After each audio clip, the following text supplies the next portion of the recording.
Începem seria de clipuri din expediția noastră prin țară, care s-a întins pe 2 săptămâni. Am plecat din București, iar destinația finală a fost în una dintre cele mai frumoase zone din România, situată în sud-vestul acesteia.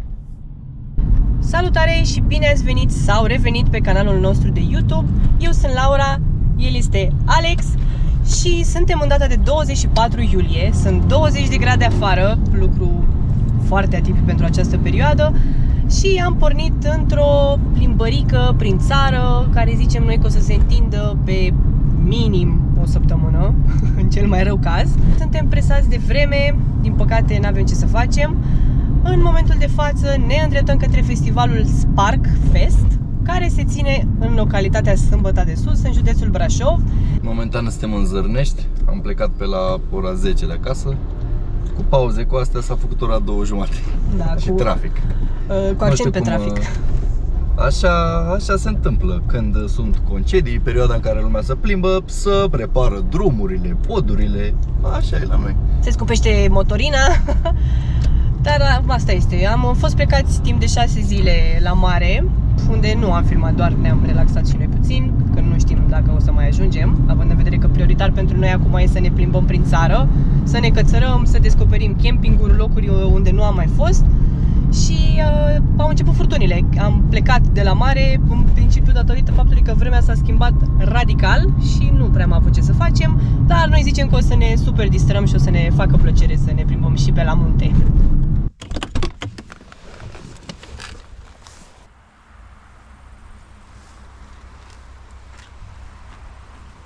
Și în sfârșit ne oprim și noi să mâncăm ceva, pentru că nu am mâncat absolut nimic în afară de o cafea. Sperăm să nu înceapă ploaia. Drumul a fost groaznic, foarte mult trafic, foarte multe lucrări. Dar asta este Valea Prahovei, un blestem și pentru turiști și pentru locuitori. Hai, mergem să mâncăm, că suntem leșinați de foame. Facem o câmpenească pe marginea drumului, că atâta putem și așa ne place.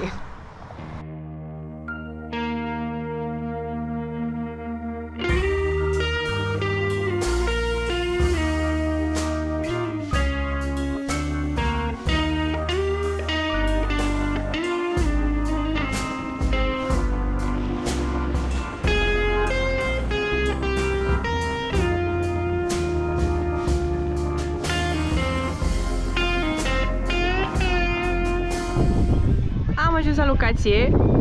Alex încearcă să îndrepte mașina. Ne-am găsit cu niște băieți care ne-au recunoscut de pe rețelele de socializare, ceea ce mi se pare foarte simpatic. E răcorică, sunt foarte mulți nori, cumulonimbus, care probabil că o să aducă o furtună, dar poate totuși ne ocolește. Din ce văd, a început să se ducă din ce în ce mai târziu. Mai întâi era preconizată la ora 4, după aia la 5, acum e la 6.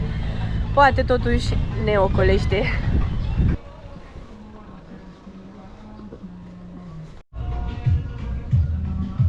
E bun? E super!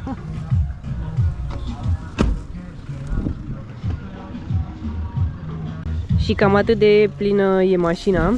Cum v-am spus, nu știm cât timp o să fim plecați, dar aproximăm minim o săptămână. Deci avem haine... Tetris maxim, astfel încât se pot vedea în toate geamurile. Deci mai mergeau bagaje. Nu s-a simțit atât de grea mașina, dar asta e sigur datorită suspensii. Da, deci sunt multe. Aici e bucătărie, aici sunt hainele lui Alex și câteva prosoape suplimentare. Hainele mele sunt în 2 genți acolo. Avem o geantă doar pentru echipamentul de cățărat. Avem și încălțăminte de schimb și plus lucrurile clasice care oricum ele stau tot timpul în mașină. Ne apucăm să ne instalăm pavilionul, ca să fim siguri că nu o să ne plouă. Alex are o super surpriză pentru voi. Are acest scaun, căruia îi mulțumim prietenului nostru Alex că ni l-a dat, pentru că al lui s-a rupt. Dar o să vorbim despre asta puțin mai încolo. Vă povestește el dacă e dezamăgit sau se aștepta la acest lucru. Nu l-am curățat, că trebuie, probabil. Dar putea fi și mai rezistent. Ploaia se apropie, dar noi am terminat ca de obicei foarte repede. Și credeți că luăm cu noi mereu când ne întoarcem de la mare, pe lângă nisip, care este omniprezent, sunt băieții ăștia, melci. De fiecare dată când ne întoarcem, găsim câte unul pe unde nu ne așteptăm. Și acum amenajăm căsuța. Aici va fi frigiderul. Am venit și eu să agăț acest bec aici sus. Și cârligul de care trebuia să agăț becul este ca niciodată pus acolo foarte iurea și nu ajung.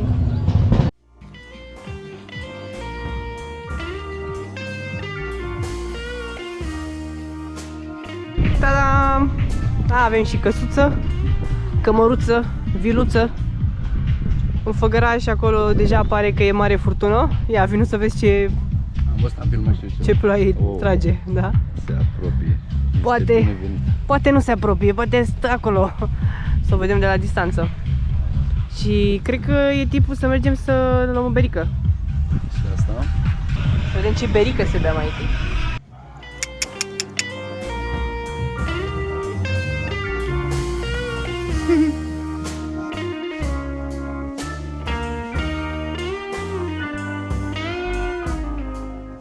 Am plecat în expediție.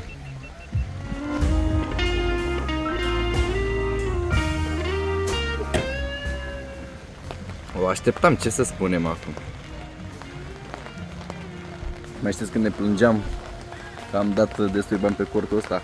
Păi și face toți banii, și la vânt, și la ploaie.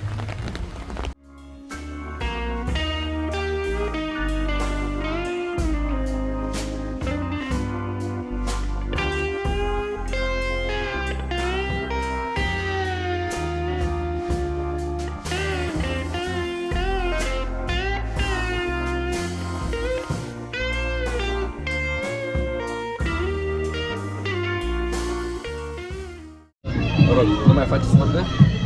S-au terminat toți burgerii și trebuie să le fac sosul de scop. Ne-a spus într-o oră să venim. Am făcut, am dat drumul mai repede și ei mi-au să mă... Hai, bun poft, că burgerii s-au terminat.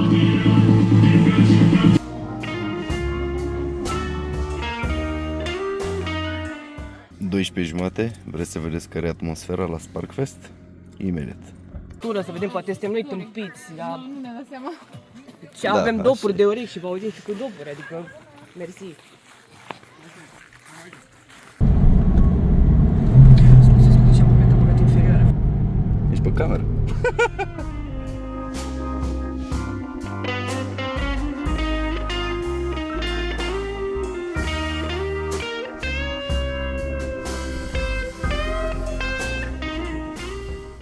Ce vă întrebați ce facem și unde suntem?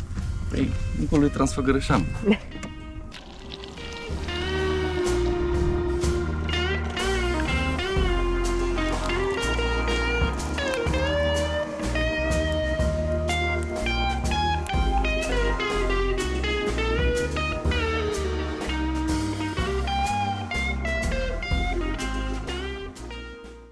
Acum că am luat și noi micul dejun, suntem la începutul Transfăgărășanului.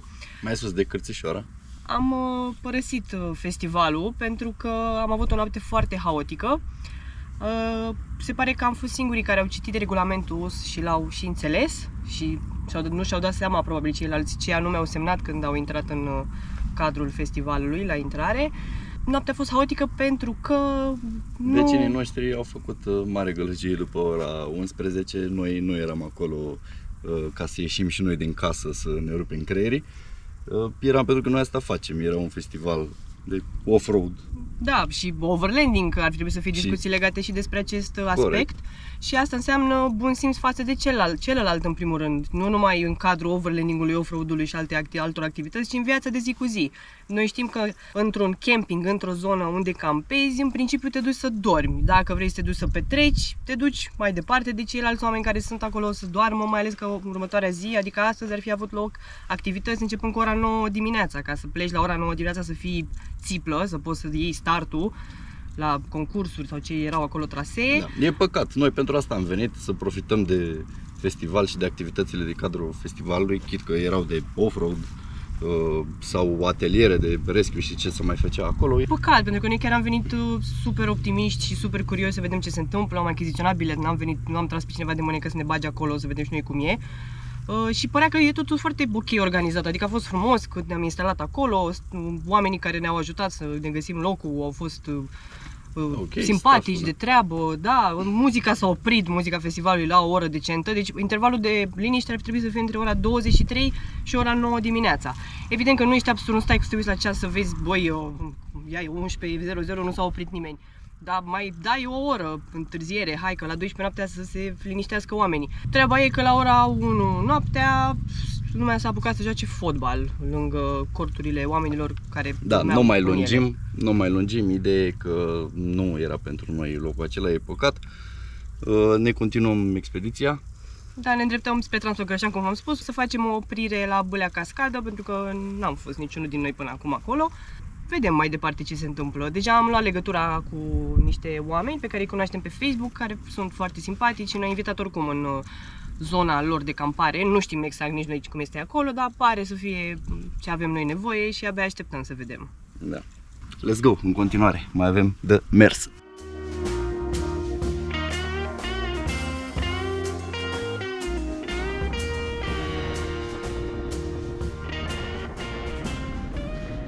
Am ajuns în locația asta foarte frumoasă și liniștită. Și mergeți să face traseul ăla, să vedem cât ne ia.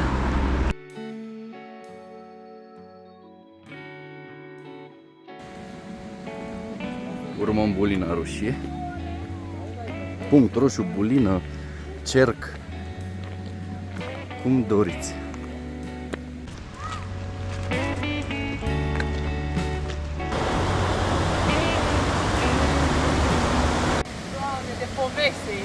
Da. Mamă, ce baie mergea aici! Superb!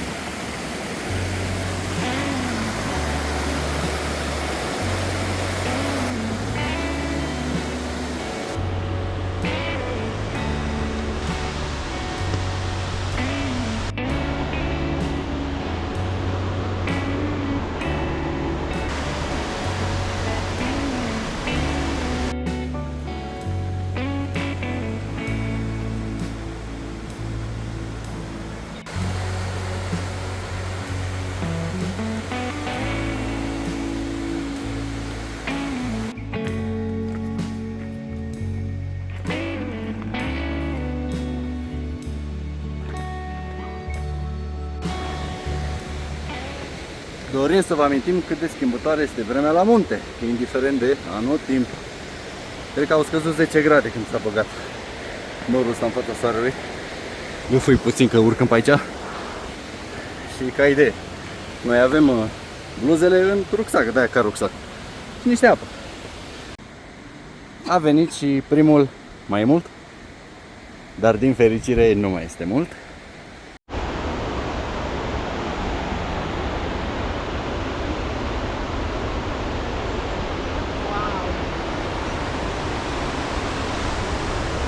Uite, astea sunt periculoase. Vedeți?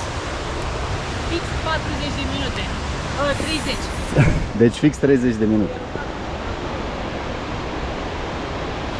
Bine, la mersul nostru. Unii merg mai încet, unii mai tare.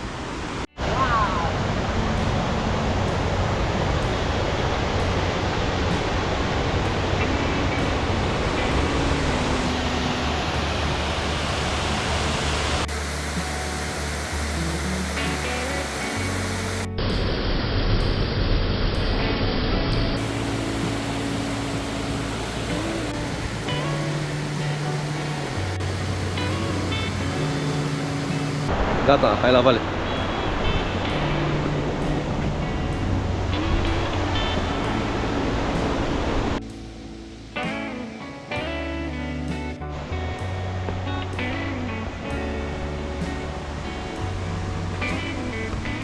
Am ajuns jos la telecabină. Am ajuns jos la Chiurtoș-Colac. La Chiurtoș-Colac, da. Am făcut 30 de minute. Stat la cozi, e ok. Chiar merită. Și a fost liber. Mă așteptam să fie mai haos din punct de vedere al aglomerației. Misiune îndeplinită. Cupa mondială.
Și am ajuns și aici.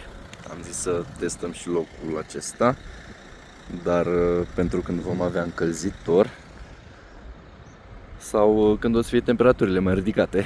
Acum sunt 8 grade și la noapte 2 nu se merită să ne chinuim.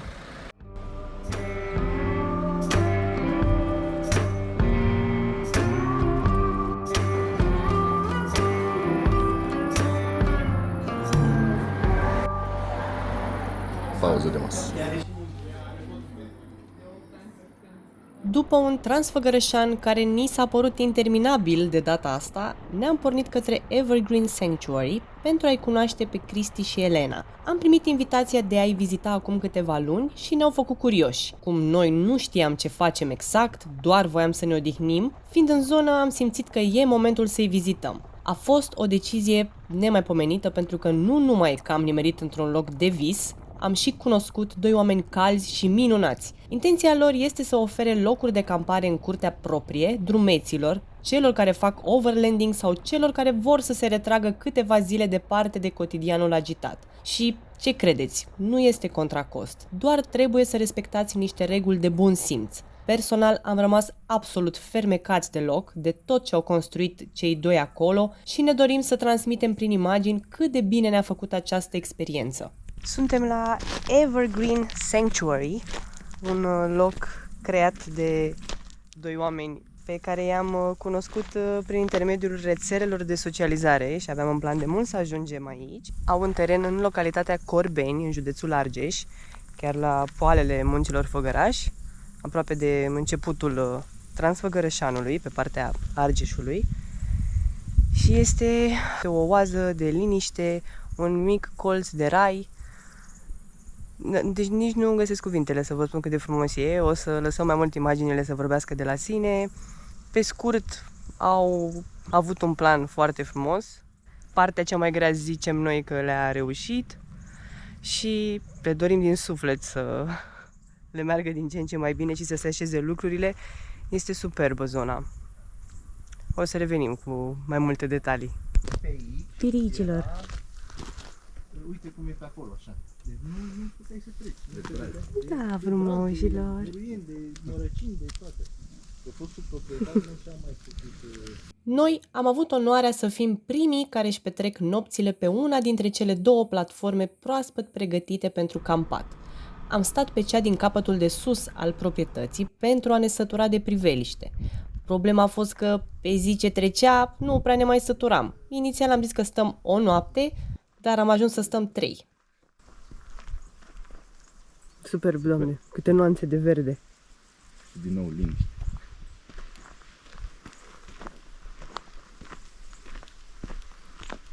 Și în spatele acestui gard este traseul Via Valahia. Deci, ideea este ca cei care fac acest traseu și nu numai să poată să campeze liniștiți, fără teamă că vor fi izgoniți sau că o să nimerească în locuri necivilizate. Și mai avem un loc pregătit tot pentru campat. Am să citesc câteva informații pe care le-am găsit pe site-ul viavalahia.ro ca să înțelegeți mai bine ce este cu acest traseu. Are aproximativ 150 de kilometri, pornește din vamă de la Genune, Via Valahia traversează țara Loviștei pe calea mare, drum roman și trece prin culmea Clocotici până la Sălătrucu. De acolo se ajunge la cetatea lui Vlad Țepeș din Poienari, apoi la Corbeni, Brădet, Nucșoara și la cea mai veche biserică rupestră din România, Corbii de Piatră. Din Corbi se ajunge la prima capitală a Valahii, Câmpul Lung Muscel și apoi la Nămăiești și Mateiaș, coborând pe Valea Dâmboviței la Cetățeni și terminând la Târgoviște. Potrivim mașina, să o punem pe loc drept și avem de unde alege. Să sperăm că nimerește Alex din prima. Hai, scoatem bolobocul. Vreau să vină cu coșul spre mine, ca să vedeți ce penaj frumos sidefat are. Știu, vă stresez un pic, că nu mă cunoașteți.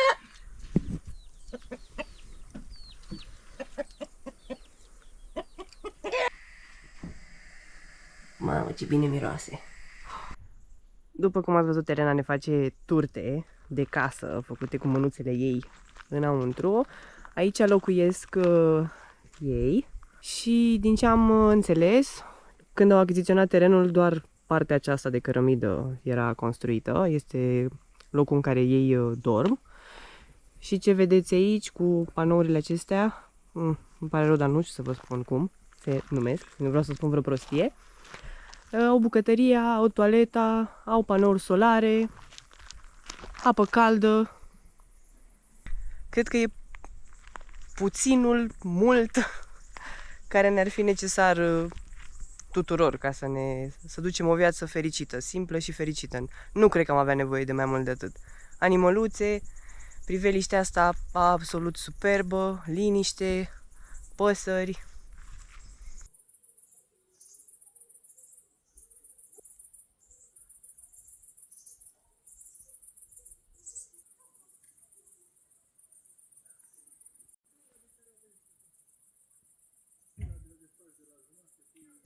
Avem 13,8 grade în acest moment.